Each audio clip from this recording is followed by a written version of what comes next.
Radha Shyam Giriraj Maharaj ki Jai Jai Shri Shyam. It is a great honor and also a double pleasure to welcome all of you for this year's Leela. I would like to tell you a little bit of the history of this Leela. I would give you also a little cultural background on Leela as this is done, what is the background. And I would also like to quote a short quotation from Srila Vishwanath Chakravarti Thakur about the meaning of Leela, so that you have a good background. So let us start with the first subject, the history. We started this Govardhan retreat somewhere under some trees down here. At that time we were so poor, we didn't have anything else than the dust of Braj, and we felt that was the best. Maybe after 3 or 4 retreats, Bhagavati came up with the idea to present to the devotees on the conclusion of the retreat some thing about Lord Krishna, some drama. So at that time we were thinking how to do this tastefully, and we decided, let us look a little bit into the local tradition, how they perform Krishna Leela. And that's why the development of this Leela has started from the starting point of let's do it the way it is done here in Vrindavan. You will see this particularly in the outfits, the costumes. You will see this in the dialogues.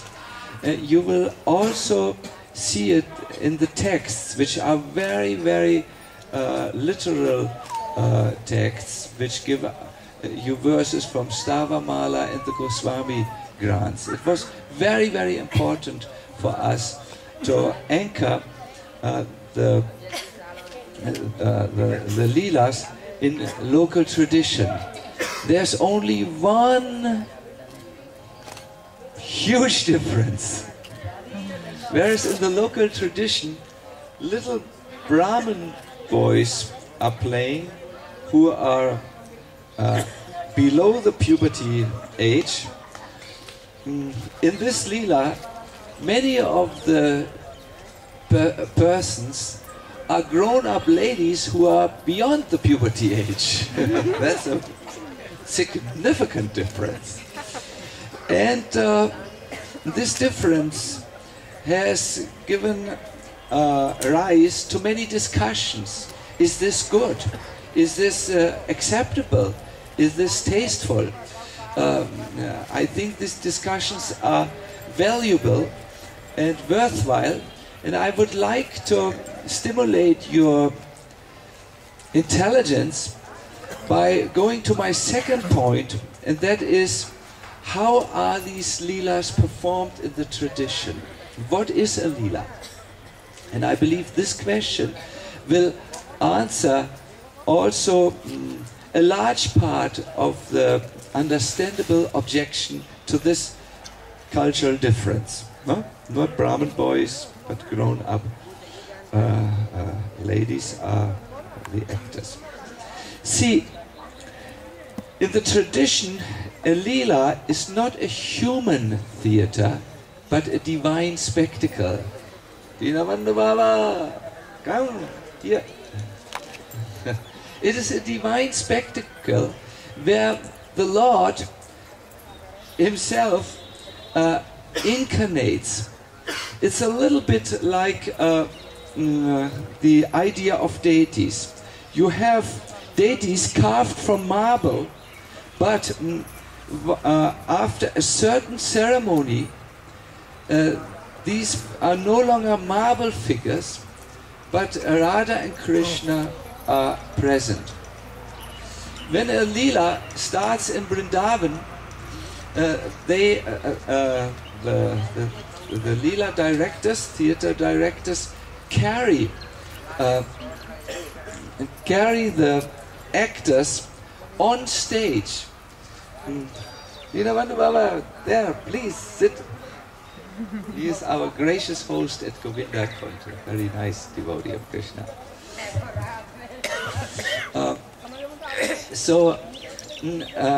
In other words, it is understood in a Leela that the actors are gone. They are not there. They are carried like deities on the stage, put down, then an aratik is done, and then they arise to life, but not as humans. It's Radha and Krishna. This is the idea. So you will not see any longer girls beyond puberty. That would be a faulty vision. You will see Radha and Krishna. This is how you can, at least with a historic or traditional eye, enjoy it, even if you are a renunciate or a brahmachari. I thought it is good to highlight this point and to raise your searching intelligence to new moments or new levels of contemplation and investigation. Good. Now, Srila Vishwanath Chakravarti Thakur. See, in the Bhagavatam, in the 11th canto, there is an elaborate description how Krishna is worshipped by his devotees. By deity worship, for instance, by putting on festivals like Jamashtami, he is worshipped. Through Kirtan, he is worshipped. Through gatherings where the scriptures are read and discussed and understood, he is worshipped. And then it mentions Krishna is also worshipped when the devotees, his devotees, put on dramatic performances of his pastimes. And Srila Vishwanath Chakravarti Thakur comments on this item of devotional service, depicting and enacting the pastimes of Lord Krishna. He comments that the Leela, which then is seen, is something which nourishes the soul. It provides food for the appetite and the needs of the soul. So I really request you to enter this with respect, with full attention, and with the idea to find some food for your soul. What nourishes your soul?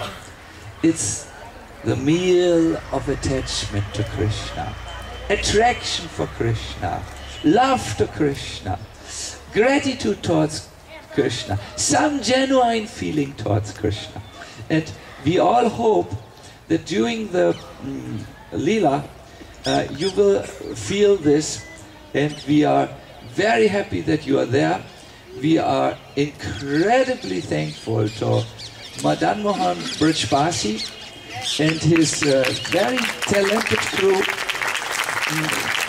These are stalwart men who are well known over Braj and beyond for their musical accompaniment of this Leela. There's also our Raghavananda Prabhu from Vashana, who heads the Vashana Leela group. We are very honored that you have come as well. There are very illustrious guests like our Giriraj Maharaj, Danuda Maharaj, our Burijan Prabhu, our Sanatan Baba, our Dina Bandhu Baba. The elite of Braj has arrived, and different devotees. Also Haridev has come. And in this way graced this occasion. And I really request you now to enter the Leela as in a respectful mood. Switch out your little demons. What is it called? Mobile phones. And don't engage in side discussions. Please be transfixed on the Leela, and you will definitely make a spiritual experience by feeling your souls to be nourished.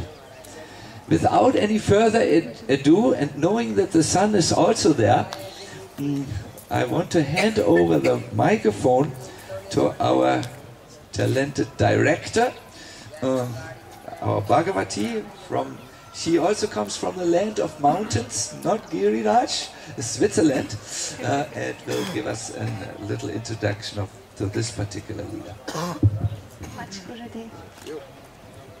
So wonderful to have Giriraj and Guru Maharaj behind us, and you all in front of us, so we really feel surrounded. To come here, like we all have a deep desire to build up a relationship with Radha and Krishna, the divine couple. This is very natural for coming to Braj. Also Brahma, when he came here, he wanted so much a deep relationship with Brahma, Rudra, Shukanara, the Bhishma, Mukyaya. Even if he maybe cannot reach Krishna just now, but he just is absorbed in constantly thinking on the feet of Radha and Krishna.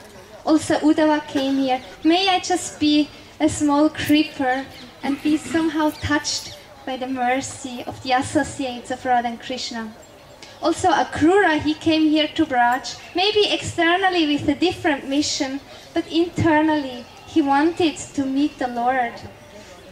When he came, he was sent by Kamsa, but he was sure, today I will meet Mukunda with his beautiful face framed with curly hairs and beautified by his cheeks and nose with his reddish eye and smiling glances. And surely he thought, when I come to Braj, then I come down from a chariot and I will bow down in front of Krishna, Balaram and all the Vrishvasis. Surely Krishna will put his lotus hand on my head, fragrant, by serving his beloved devotees. But then Akrura thought, maybe I'm an enemy, I'm sent by King Kamsa, so maybe Krishna will not give me any mercy. But then he thought, no, Krishna is the witness in everyone's heart, so surely he will bless me, because he sees the sincere endeavor in everyone's heart. When I come, Krishna will glance at me and all my doubts I will forget. He will come to me as I stand with folding palms, and he will embrace me and address me, oh my dear Akrura. And Akrura says, at that moment when I'm addressed by the Lord, oh my dear Akrura, personally addressed, that moment my life's purpose is fulfilled. If the Lord fails to recognize you, then your life is very pitiable. So this is the mood to come to Braj with a longing in the heart, and the Lord coming and embracing the devotee. Their hearts are churned in various loving emotions and drowning.